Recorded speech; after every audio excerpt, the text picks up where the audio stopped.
एक घर रात के अंधेरे में और एक 16 साल की लड़की अकेली। उसके दोस्त आए थे। थोड़ी देर बात की, हंसी मजाक हुआ और फिर वो चले गए। या फिर मैं बोलूँ तो बस लगता था कि वो चले गए। सितंबर 22 2006, इडाहो अमेरिका। कैसी जो स्टूडेंट एक नॉर्मल सी टीनेजर, स्कूल दोस्त फ्यूचर सब कुछ था उसके सामने। लेकिन उस रात वो घर में बंद थी और जो लोग बाहर से वापस आए वो सिर्फ दोस्त नहीं थे, वो मॉन्स्टर थे ह्यूमन स्किन में। और सबसे बड़ी बात, उन्होंने सब कुछ खुद रिकॉर्ड किया था। ये स्टोरी है कैसी की, ये स्टोरी है उस रात की और ये स्टोरी है उन दोनों लड़कों की जो इतने नॉर्मल दिखते थे कि कोई इमेजिन भी नहीं कर सकता था कि अंदर क्या चल रहा है। पहले बात करते हैं कैसी की। कैसी जो स्टोड 1990 में पैदा हुई थी। रहती थी पोकाटेलो इदाहो में, एक छोटा सा टाउन। कैसी एक क्वाइट स्वीट लड़की थी। उसके कुछ क्लोज फ्रेंड थे, उनमें से एक उसकी कज़न थी एलिसन कॉन्टेरेस। दोनों की अच्छी दोस्ती थी और एलिसन के पेरेंट्स का एक घर था व्हिस्परिंग क्लिफ्स एरिया में, एक बड़ा सा फार्म हाउस टाइप का प्रॉपर्टी। सितंबर 2006 में एलिसन के पेरेंट्स आउट ऑफ टाउन जा रहे थे कुछ दिन के लिए, तो एलिसन ने कैसी से रिक्वेस्ट की कि मेरा घर देख लेना, हाउस सीटिंग कर देना। तो कैसी ने हाँ बोल दिया कि सिंपल बात थी, कोई भी कर देता। अब आता है स्टोरी के असली कैरेक्टर पर।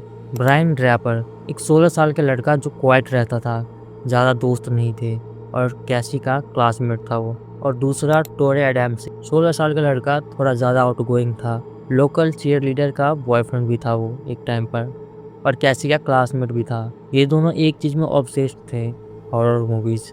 लेकिन इनका ऑब्सेशन स्क्रीन से बाहर आ चुका था। ये दोनों एक्चुअली एक परफेक्ट मर्डर प्लान करना चाहते थे रियल लाइफ में। और कैसी वो उन्हें जानती थी, वो उन्हें क्लासमेट समझती थी, वो उन्हें दोस्त समझती थी। यही सबसे दर्दनाक हिस्सा है। सितंबर 22 2006 शाम के वक्त ब्रायन और टोरी ने डिसाइड किया था कि आज वो अपना प्लान एग्जीक्यूट करेंगे। और उन्होंने एक काम किया जो नॉर्मल मर्डरर भी नहीं करते। उन्होंने एक कैमरा रिकॉर्डर लिया और रिकॉर्डिंग शुरू की।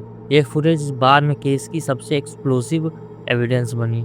उस फुटेज में टोरी कैमरा पे सीधा बोलता है, हम आज रात किसी को मारने वाले हैं, ये रियल है, ये मूवी नहीं है। ब्रायन बोलता है वो नर्वस है लेकिन वो रोक नहीं रहा। अब सोचना ही है, 16 साल के बच्चे एक कैमरा रिकॉर्डर लेके अपना मर्डर प्लान रिकॉर्ड कर रहे हैं।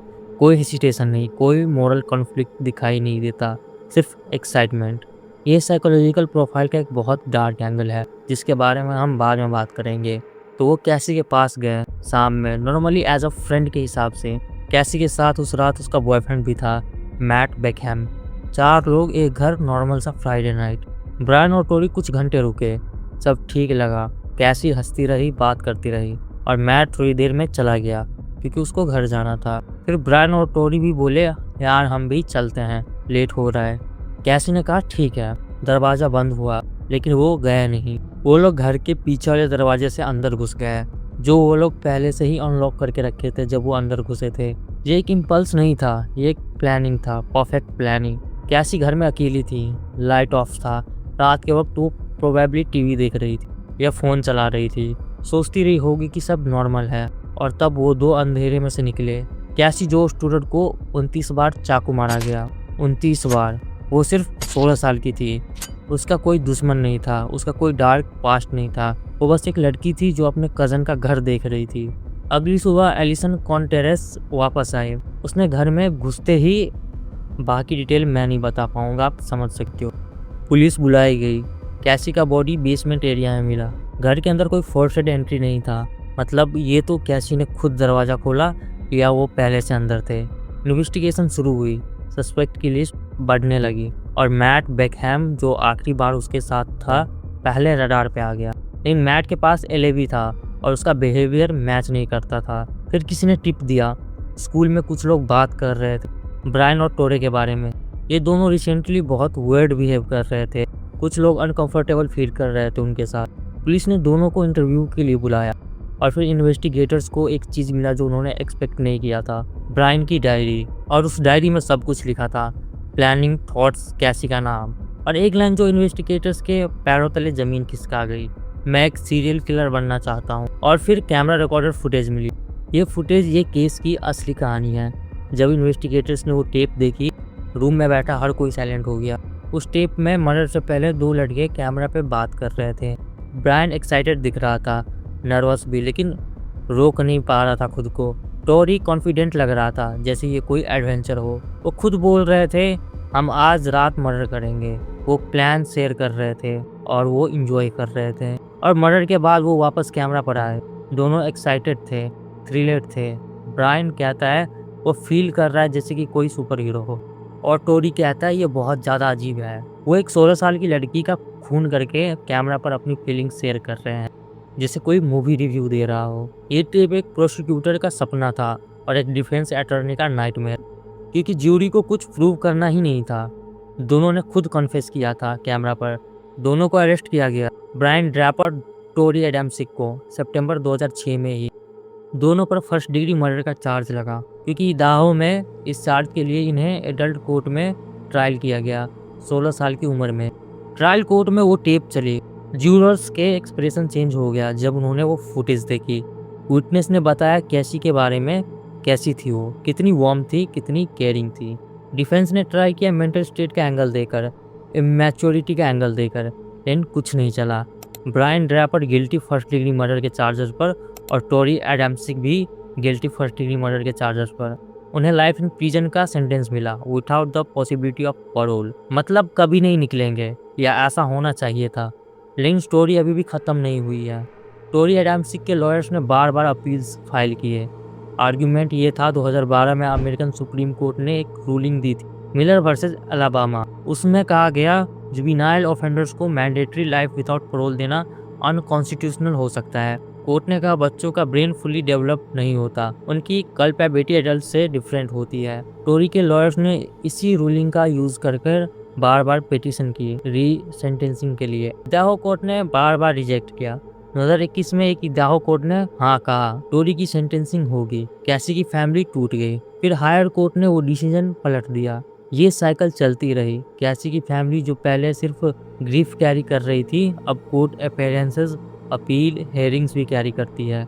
ये एक केस सिस्टम की रियलिटी है जहाँ कभी कभी जस्टिस की लड़ाई खत्म नहीं होती। अब मुझे बात करनी है सबसे अनकंफर्टेबल टॉपिक पर, क्यों। ब्रायन और टोरी कोई अब्यूज्ड चिल्ड्रन नहीं थे, कोई एक्सट्रीम पॉवर्टी नहीं थी, कोई डॉक्यूमेंटेड मेंटल इलनेस नहीं था। तो क्या हुआ? क्रिमिनोलॉजिस्ट और साइकोलॉजिस्ट ने इस केस को एक्सटेंसिवली स्टडी किया है।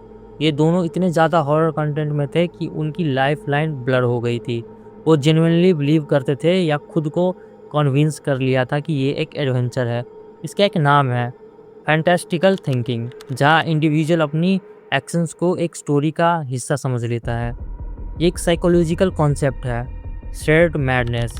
जब दो लोग एक साथ एक डेंजरस फैंटेसी शेयर करते हैं तो एक दूसरे को इनेबल करते जाते हैं। अगर टोरी अकेला होता तो शायद नहीं करता, या अगर ब्रायन अकेला होता तो शायद नहीं करता। इन साथ में दोनों ने एक दूसरे की वर्स्ट टेंडेंसीज को वैलिडेट किया। 16 साल की उम्र में प्रीफ्रंटल कॉर्टेक्स जो decision making, consequences, empathy process करता है, फुली डेवलप नहीं होता। ये क्राइम का एक्सक्यूज नहीं है, लेकिन ये एक फैक्टर है। ये उसी रीजन से सुप्रीम कोर्ट ने जुवेनाइल सेंटेंसिंग पर क्वेश्चंस उठाए थे। ये सबसे डिस्टर्बिंग एंगल है। वो रिकॉर्ड क्यों कर रहे थे? क्योंकि वो चाहते थे कि लोग जाने, वो फेमस होना चाहते थे, even in their own distorted way. ये एक जनरेशन की रियलिटी है जो स्क्रीन के थ्रू एक्सटेंस वैलिडेट करती है। मैं ये नॉर्मलाइज नहीं कर रहा, मैं सिर्फ साइकोलॉजी समझा रहा हूँ। लेकिन इन सारी एक्सप्लेनेशन के बाद भी एक सवाल रहता है, कैसी ने क्या किया था उनका? कुछ नहीं, वो बस वहाँ थी, और यही सबसे दिल तोड़ने वाली बात है। कैसी के पेरेंट्स फ्रैंक और एलिसन स्टोरर वो बात करते रहे अपनी बेटी के बारे में, इसलिए नहीं कि वो फेमस होना चाहते थे, इसलिए कि कैसी को याद रखा जाए। वो कहते हैं कैसी हार्डवर्किंग थी, केयरिंग थी, उसके बड़े सपने थे। वो कॉलेज जाना चाहती थी, वो एक फैमिली बनाना चाहती थी। कैसी के बॉयफ्रेंड मैट बेकहैम ने भी पब्लिकली बोला वो आज भी उस रात के बारे में सोचता है, गिल्ट करता है, काश मैं वहाँ रुका होता।